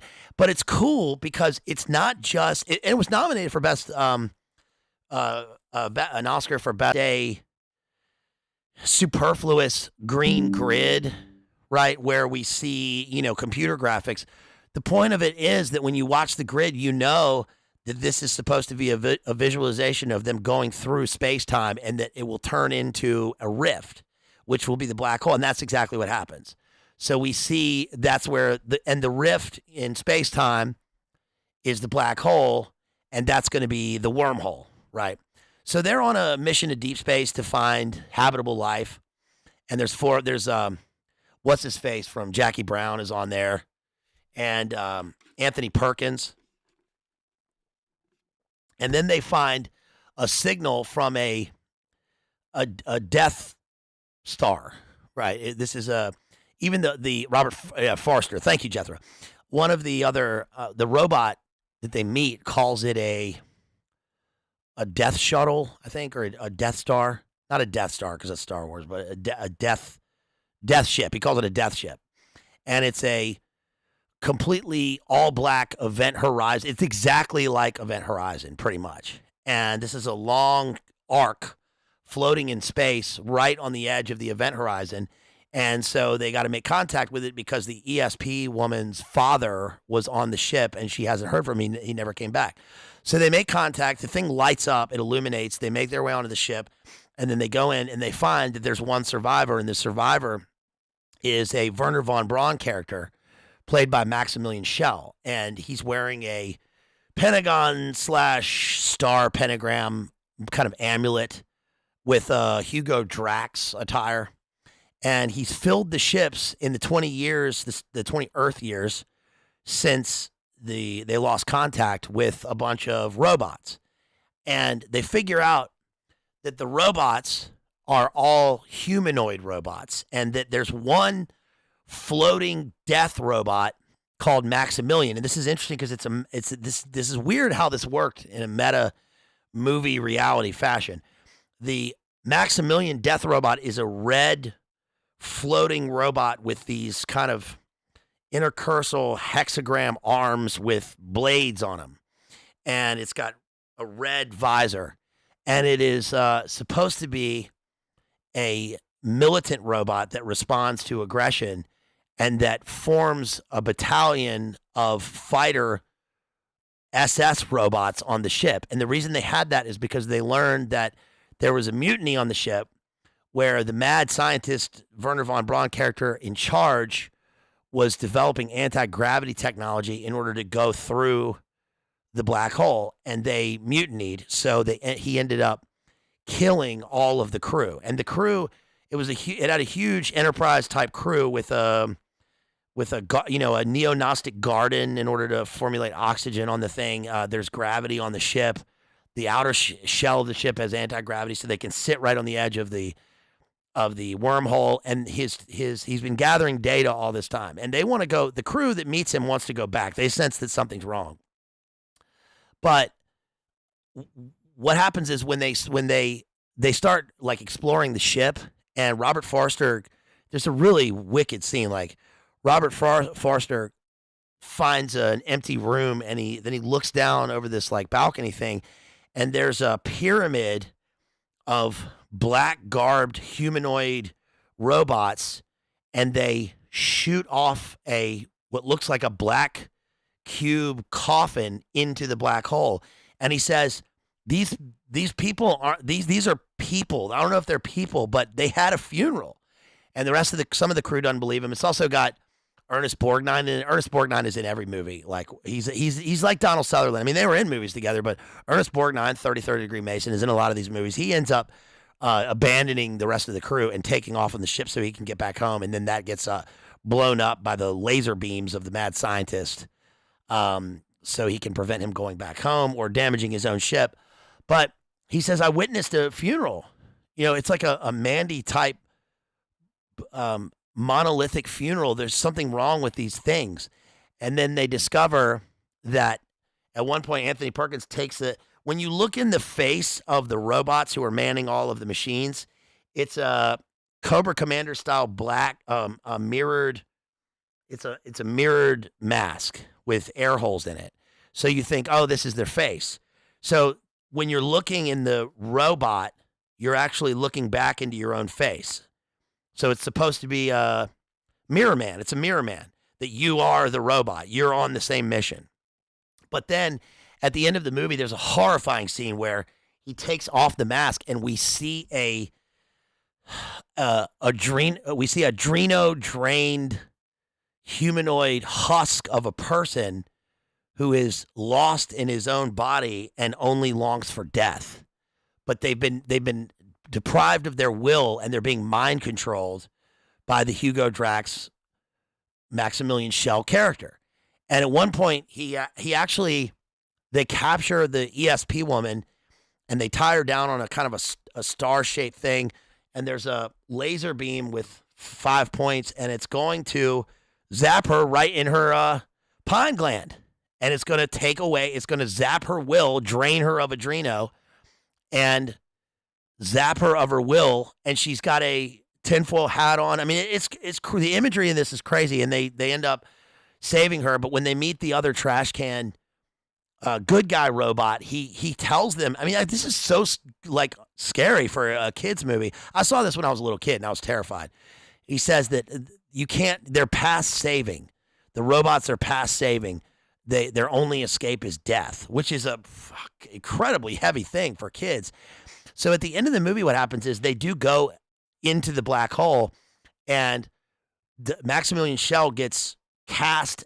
First of all, the death robot Maximilian gets his heart zapped out by the good robot, and he's floating off into space. And then Maximilian Schell gets crushed by the weight of part of the ship. So it's the metaphorical weight of his mission. It's also the physical weight. And then we see the music is by John Barry, and it's got the movie has an overture. The music is incredible in this movie. I mean, it's really incredible. And then we see this scene. This is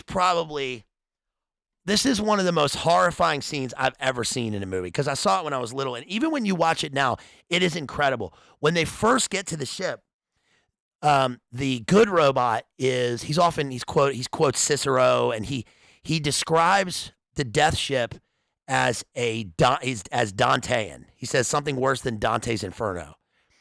And then at the end of the film, we see they go through the black hole, and the good guys are like having their minds, they're having their minds bent by going through the other dimension. And we see flames, and then we see Maximilian Schell meets up with Maximilian the robot in space together, and then it cuts to his eyes inside of the robot, and he's looking around, and it pans out, and we see that Maximilian's punishment is Maximilian Schell is inside of a Maximilian Schell. The robot's name Maximilian, the actor's name is Maximilian Schell, and he's inside the shell of Maximilian. And he's looking out, and we see he's standing on top of a promontory, and there are flames shooting up, and the John Barry scene, the music is swelling, and we pan back, and we see him on top of this promontory looking down into a chasm, and he's looking into the abyss, and we see hell. We literally see hell. There are lines of people in black hoods, pacing down the chasm. And these are the damned souls. And he is a king demon of hell. He's one of the princes of hell. So the movie shows us that this is the end result of transhumanism. He's literally transcended. He's transcended his human body into a machine shell that will allow him to live forever, but he lives forever in eternal death. So he's damned. It's crazy. It's crazy. It's a crazy movie. And then we see a brief scene of for the good guys, we see an emerald. It's like they're going through a dimension of emerald stained glass. They're going into heaven. But they're not dead, and they make it through. We see an angel flying, and then we make it through on the other side of the black hole. And I suppose the movie is supposed to show us that they found the other dimension and they found the exoplanet, because we see a Stanley Kubrick solar eclipse and a kind of Masonic new dawn where these are the new star children.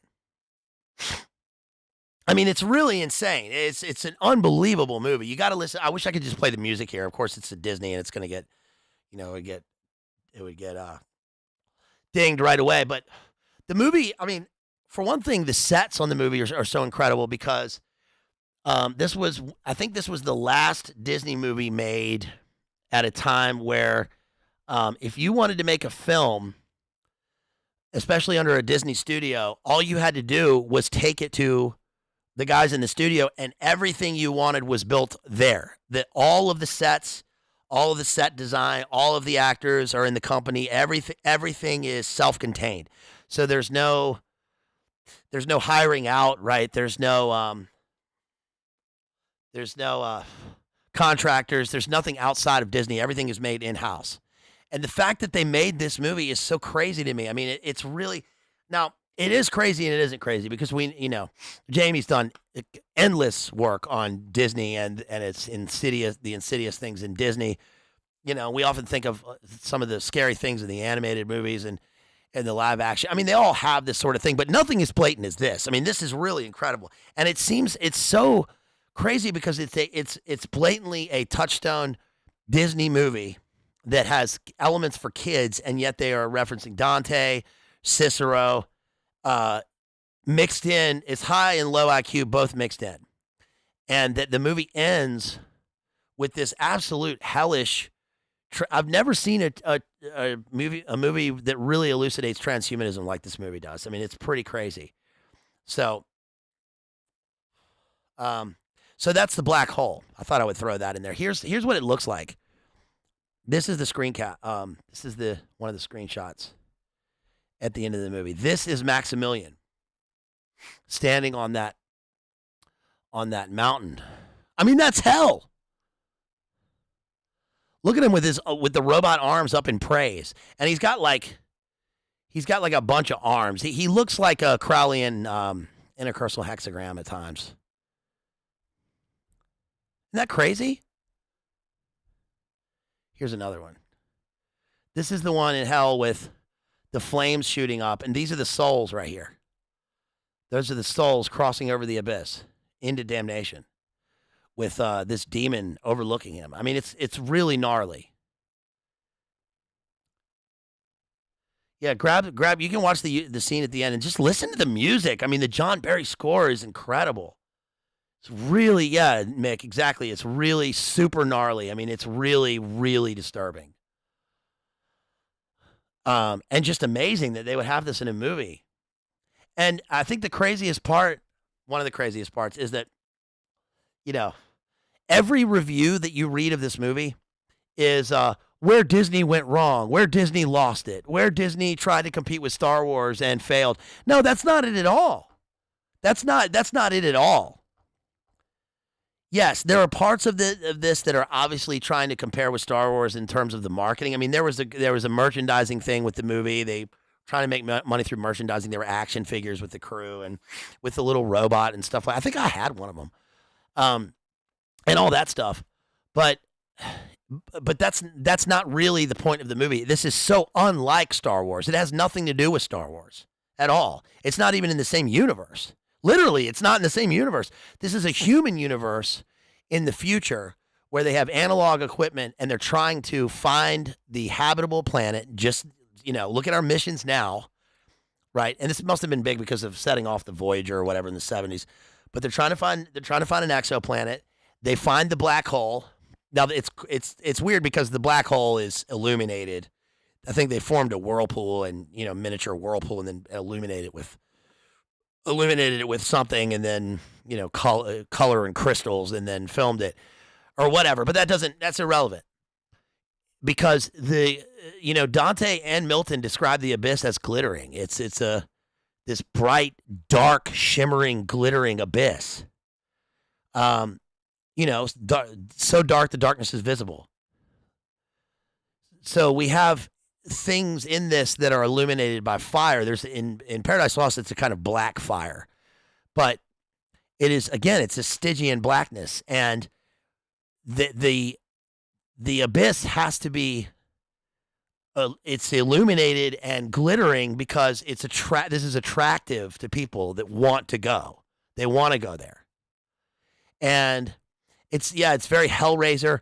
But it's also, this reminds me of what Son of Sam said about his MO, which is that in his cult, one of the MOs was for the slaying was to gather souls to be his hell slaves in the afterlife as a scourge holding demon in the abyss. That was what he said. So yeah, I would watch it and just watch it with discretion and just sort of discernment, and know that some of the cheesy things in the dialogue are what they are when you watch it. It is what it is. But you watch it and you just wait till the end scenes and look for some of the real messaging and some of the language in the movie. It's pretty crazy. I don't think it's that. I think that the reviewers all got it pretty much wrong. So I would check that out. So that's about it, you guys. Let's see if we got any super chats here. If you want to super chat, you still got time, and you can, of course, support me anytime. Afterwards, you can look at the video description, channel description. You can hit me up on PayPal right here, or Cash App, or Venmo, or you can super chat, ask questions, make comments, or write me at madmaximalism with 2 X's at gmail.com and suggest movies for me to cover or do a sponsor stream. I'll be doing a Billy Bob Thornton sponsor stream coming up on Sling Blade and Jane Mansfield's Car, which is actually a really good movie. It was very King Lear. I didn't know what to expect, but it's got Robert Duvall and Kevin Bacon and a bunch of people in it. It was actually really good. I'll be doing Sling Blade. And next up, I think I'm going to be doing Timon of Athens from Shakespeare. Oh, here's the Stargate book that I've been reading for a while, so off and on. And also I'll be doing 2 Lives of Charlemagne, and I need to get this Celine book. Let me look up some of the other books that I want to get here. These are the things I've been looking at. Let's see.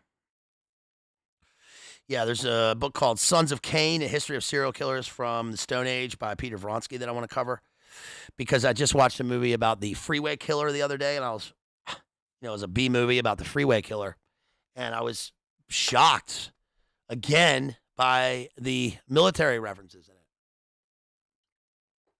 So I'll be doing that. Journey to the End of the Night by Louis Ferdinand Céline. I need to do C.S. Lewis and the Narnia books, but I'm only going to get the old editions, because I want to get the ones with this cover. Here's the Lion, the Witch, and the Wardrobe, if you can see that. I want to get the ones with that cover. I'm only going to read those. I'm not going to read the new editions. And what else? Let's see. I want to read Lilith by George MacDonald. I also want to read the book Jethro read, Aberration in the Heartland of the Real Secret Lives of Wendy S. Painting, PhD. Secret Lives of Timothy McVeigh. I want to read that. Let's see. I need to read Michael Hoffman's book. I want to read this new Rambo and Java, The Lost Voyage by Jamie James book. Cosmopolis. I got a sponsor stream for that. I need to get a new copy of it.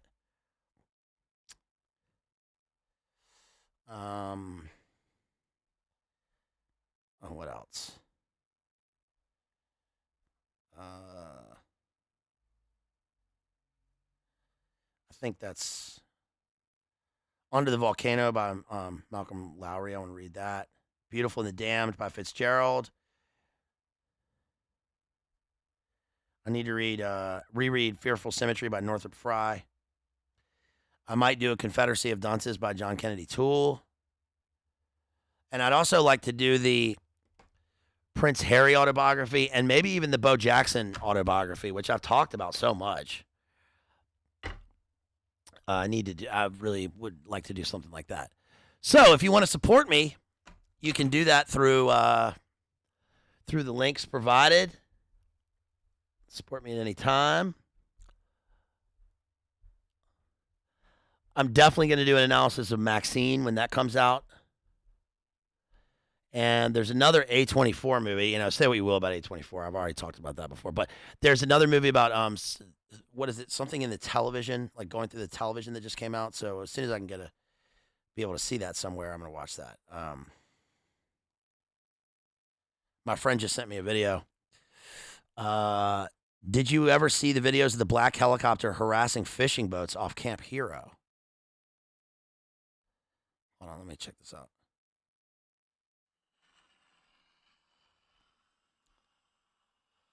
That's okay. That's interesting. Hold on, you can't see that. You can't really see that. That's he got that himself. No, I haven't seen that. I haven't seen that at all. He's in Montauk, so Montauk Project. Speaking of which, I'm going to do another. I did Stranger Things.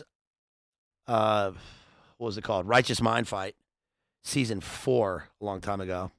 I just saw that the dude who plays Will just got, I think, arrested for being aggressively wasted or something like that. The Stranger Things actor, Noah, what's his name? So who knows when Stranger Things 5 will come out? I mean, not that at this point, it's whatever. But I rewatched season 1, and I might do a season 1, season 2 analysis. So let's see. Hey, shouts out to Jason out there for that $8 PayPal. Thank you, Jason. Really appreciate you. Thank you for supporting. Big time. Big time. Jason's big time. Let's see.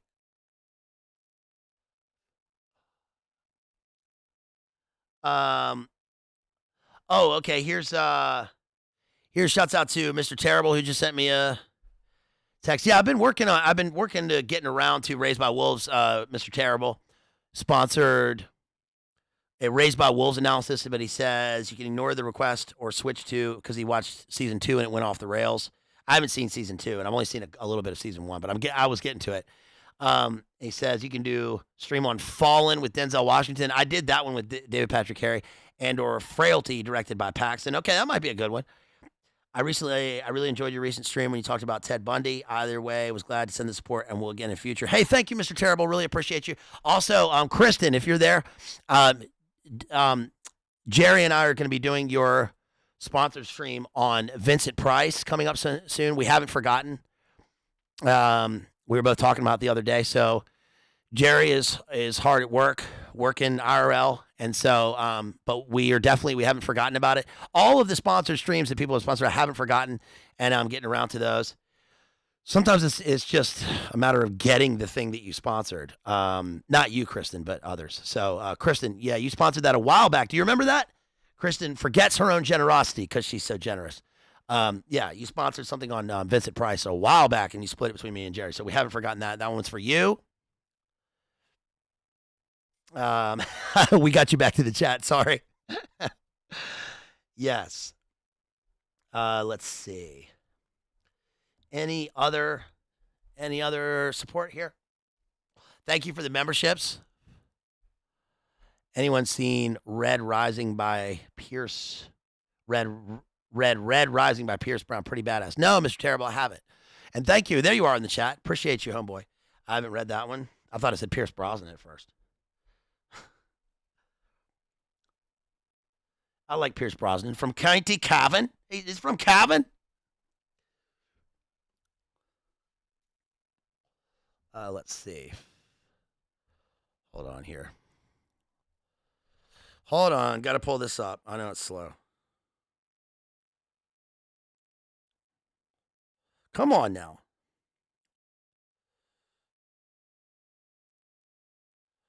Hey, shouts out to, let me read this whole thing first so I don't dox you by accident.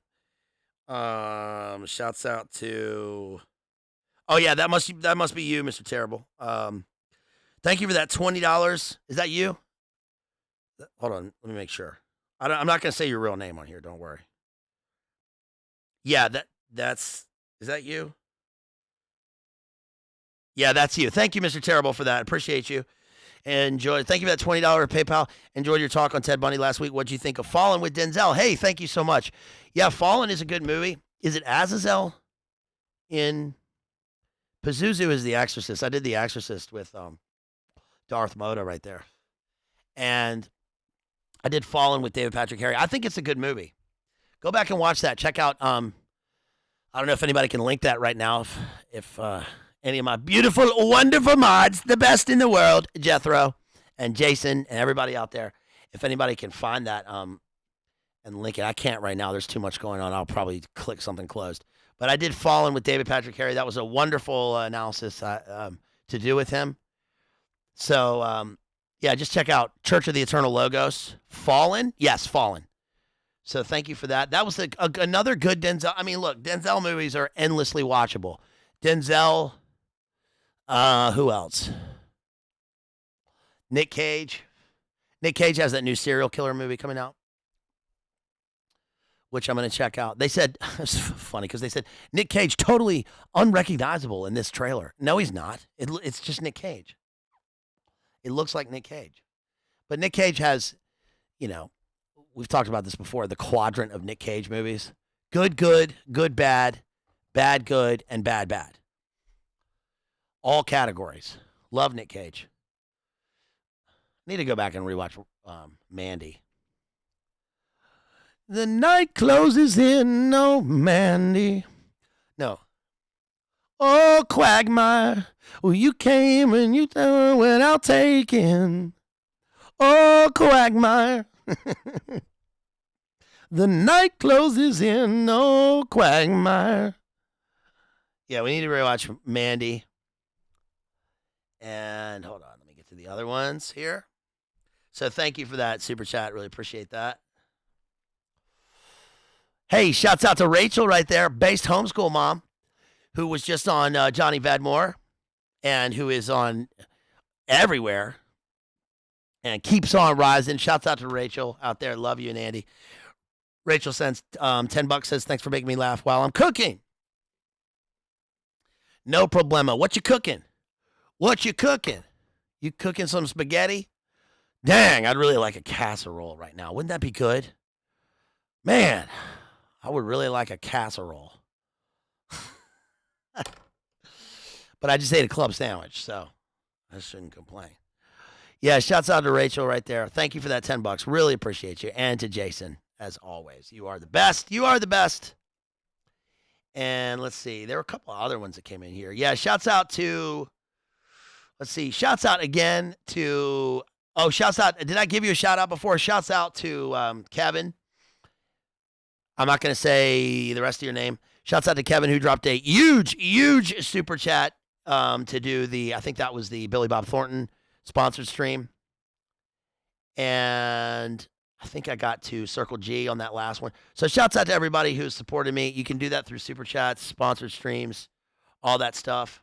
Go over to my community tab. Look at that poem that I just put up there. Anybody going to the event this weekend in Vegas? They have direct flights from here. And I wish I could go, but I got to teach a class on Monday.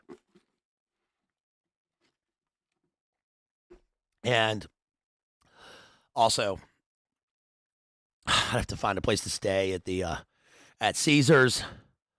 I'd have to get the penthouse suite at Caesars. But we, if anybody's going to that, take a lot of pictures, post them on Instagram. That's going to be a lot of fun at the Jay, Jamie, Jim Bob, Isaac event. Check me out on TNT Radio, Boiler Room, Alternate Current Radio here. And check out that Maddie stream the other day that I did on Digital Minefield. We covered Sicario. So I hope everybody's having a great summer, great summertime. Now it's officially summer. Is it officially summer yet? Is it not? Is it still not officially summer? Whatever, man. It's summertime. Hope everybody's loving the sunshine out there. This was a good drive time. I had fun. Hope everybody gets out there and get some sunshine. Do some reading. I'm going to be doing a stream coming up on, because people have requested it for a long time, on reading, a kind of how to read and why stream with top books, desert island books, and annotation. It won't be specific to that. I'll fit it into another stream, and I kind of cover that all the way through, but people kind of want to hear that. So I'll be talking about that.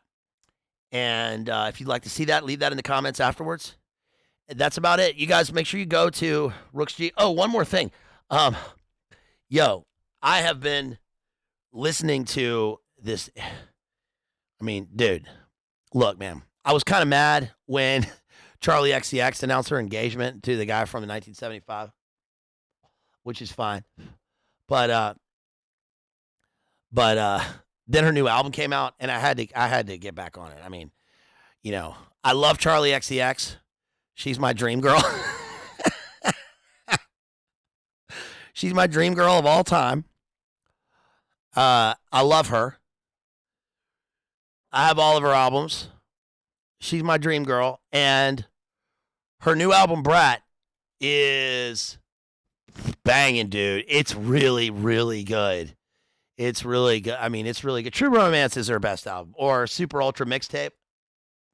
Or her Heartbreaks and Earthquakes mixtape. She's come out with some great, great stuff and written some great stuff for other people. And she's, I love her. I love her so much. She really is my dream girl, dude. Charlotte Atchison, Charlie XCX. I even had the Angel phone number. I had her Tumblr account back in the day. I mean, I'm a big Charlie XCX fan. And dude, have you listened to Sympathy as a Knife? Listen to 360 and Spring Breakers and Sympathy as a Knife. Just listen to those songs. You may not like that type of music. That's fine. But Sympathy as a Knife, dude. Listen to the 808. Listen to the 808 echoing clap. And that's just the production. The A.G. Cook production in that song is banging, dude. It's really good. She's a great, solid lyric writer, dude. Listen to Spring Breakers. And the destructive, ironic, destructive elements, soaking the red carpet in gasoline and lighting a cigarette and flicking it. It's pretty cool. It's pretty cool. And so, yeah, I like it. Yeah. I've been listening to, let's see. Recently, I've been listening to Boy 2000, kind of Rooks G-esque. A little drum and bass breaks. Jubilee, I like Jubilee. She's a DJ in Florida. Listen to her song Speed Limit. There's a song called Opalaka that I like. The Charlie XCX. I've been listening to Old Radio Department recently. Fort Romeo, of course. I've been listening to a lot of Rollins Band from the 90s, like Low Self Opinion. CSS with Love Fox. What else? Guar. Dude, The Road Behind by Guar. It's so fantastic. Dave Brocky lived over on Seminary Avenue, and my friend Paul told me that one of our mutual friends lived a couple houses away. Dave Brocky, R.I.P., OD'd in like 2014 or something, but Guar is from here. Listen to The Road Behind, dude. That is Guar. It just rocks. The new Bat for Lashes album is not. I like Bat for Lashes, and I've put a bunch of people onto her. I really like her music going back to like 2006. I have all of her albums, and I like electropop. I like mystical sounding, sort of vampirical LA synth music. I like that, and that's Bat for Lashes. It's kind of like Kate Bush for the new era, I suppose. But I really like The Hunger. And I like that last album. But the new one, yeah, What's a Girl to Do is a fucking awesome video, dude. I like that since the very beginning. I used to read all the music magazines, including even Nylon magazine. I would read it for the reviews. And so I really like her. Natasha Khan. I guess I have a pretty eclectic taste in music, maybe. I don't know. Or maybe that's just a given. I guess probably everybody does in a way. I like that grime song, Shinigami Eyes.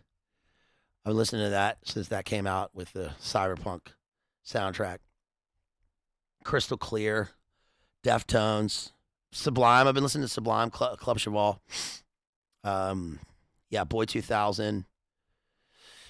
Yeji, Anorak, Oasis, Small Black, Disclosure, Purity Ring, Ford and Lopatin, Aphex Twin, the new Empire of the Sun. Let's see. Stone Roses is a go-to. My 2024 list already is like a million songs in it. Mobb Deep, old Mobb Deep, old Friendly Fires, old Silver Sun Pickups. Gunship, Tech Noir, of course, that's a go-to. Jim James, Yim Yames, Smashing Pumpkins, Marvel 83. Any synthwave I love, of course. So anyway, that's about it. That's about it, you guys. Leave a comment afterwards. Support me if you want. Here's Rooks G again. I'm going to play this song one more time. This is his new one. It's called Once and For All. Check this out. Go support him. Go to Mela Forza. Check out her music. She's one of ours. Yeah, Lazy Eye's a good song. Yeah, Sublime. I mean, I love Sublime. I like Sublime's B-side albums. 40 Ounces to Freedom and the other one. I like that song Romeo. That song rules. Elliott Smith. I saw Elliott Smith at the 930 Club not long before he died, and I've got his biography up there. He died, November 12th, 2003. I was a huge Elliott Smith fan. Loved Elliott Smith. I can't really listen to Elliott Smith, and I want Kings of Convenience to put out a new album. I don't know if they ever will or whatever, but I love Kings of Convenience. But, anyway. So, that's about it, you guys. Here's Rooks G. Make sure you give me a like. Share the stream. Send Burmis a shout-out out there for having me on. Vedmore. Johnny Vedmore. Yeah, Sublime is classic. I was supposed to see Sublime live. I won radio tickets when I was 16. And then Bradley Noel OD'd, so I couldn't see him. He was supposed to play that night. And then he was gone, so I didn't get to see him. But anyway, here's Rooks G with Once and For All. Here we go. Thank you, everybody, for being here. Thank you for the memberships. Thank you for the support. If you want to support me, and also don't forget you can email me at madmaximalism with 2 X's at gmail.com. Send me anything. Send me your poems to read. Send me comments, questions, suggestions. Leave comments afterwards, and support all our friends. Love you guys. Peace.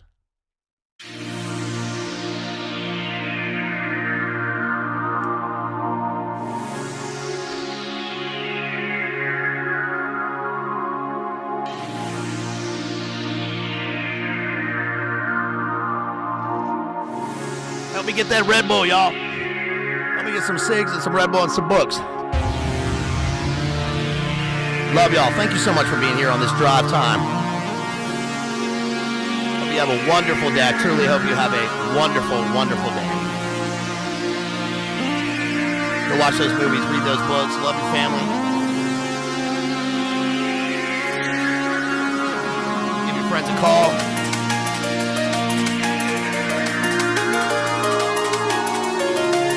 Let's go. Let's go out there and get after it.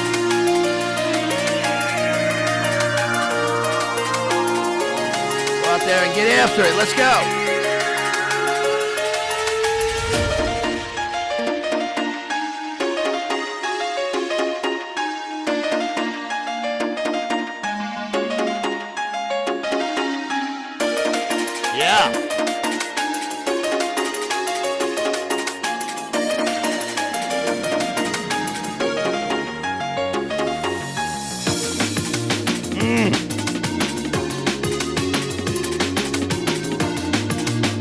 After it.